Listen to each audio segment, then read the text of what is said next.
name is Dave Casullo, and I'm the CEO of Daneli Partners, and this is the big day. I'm real excited about bringing to light tips for Tuesday, and this is the inaugural session, and I've got a lot of great things to share with you today and over time, and I hope you'll continue to join us on Tuesdays for a little lift in your day. So today we're talking about clarity of purpose, which is at the core of leadership and leadership development in the Daneli world. You know, leadership without clarity is like running a road race, a marathon, blindfolded. It's exhausting. It's aimless. So the first thing we have to do is figure out what's really important to us. What's our purpose? And generally this falls into three categories. We use the Venn diagram, which you're all familiar with, and the first category is personal. Everybody that I work with has 5 to 7 personal values, truths, as I call them in my book, that are important to them. No judgment. And many people have different truths, but it's important to sort of tease those out so that they're in the center of the crosshairs and you're focused on them. And most importantly, you recall what they are.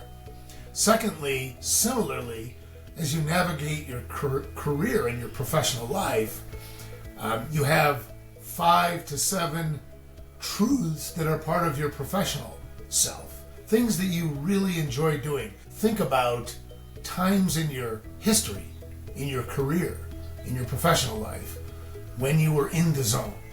These are moments in time when it just felt right. You were floating above the surface of the water as you were rowing the boat.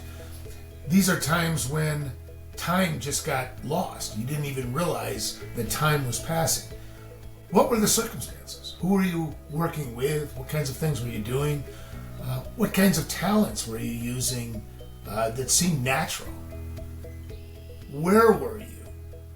Why were you there? Was there something that was important that you were doing for someone or for some organization?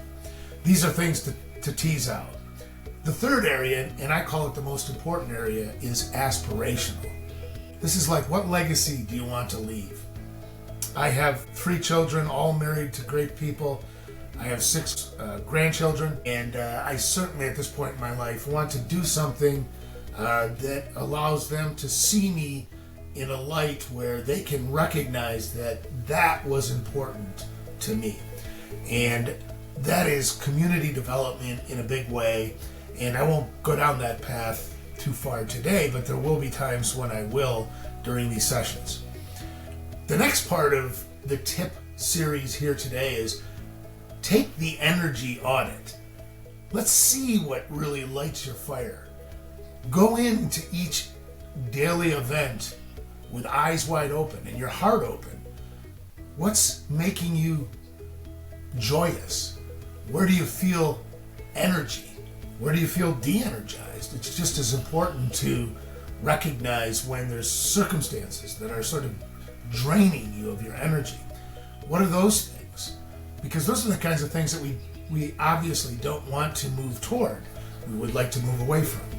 But track where your energy is actually moved to a higher level, where it begins to resonate and vibrate more. Those are the kinds of things that really light you up. Thirdly, let's talk about your purpose statement. What really matters to you? What are the kinds of things that, at this point in your life you see are important to contribute to in some meaningful way? But the purpose statement is really a simple statement that really gets to the core of what matters to you personally. For instance, I like to inspire others by aligning their strengths in what's meaningful to them and in work that builds community, both within the organization and external to the organization. That lights me up. So clarity of purpose doesn't just help you, it energizes you. It gets the energy within you vibrating. So a leader with purpose tends to create momentum because that energy is infectious. From my book, Leading the High Energy Culture, an atmosphere where employees flourish, it's all about energy and the attractive nature of energy and the integrating and galvanizing nature of energy. At Raymore and Flanagan, we studied the leaders who created an atmosphere that was energized over a long period of time. These were the people that operated at a higher level, one standard deviation or more above the norm, consistently as the company continued to grow. These are the things that we teased out that were important, that were defining elements of their behavior. So your action this week is to complete the 3-piece purpose exercise. What matters to you in the 3 categories that I described: personal and professional and aspirational? What is your purpose? And where is energy really magnified in you? Let's do this as a starting point, and I look forward to our next time together.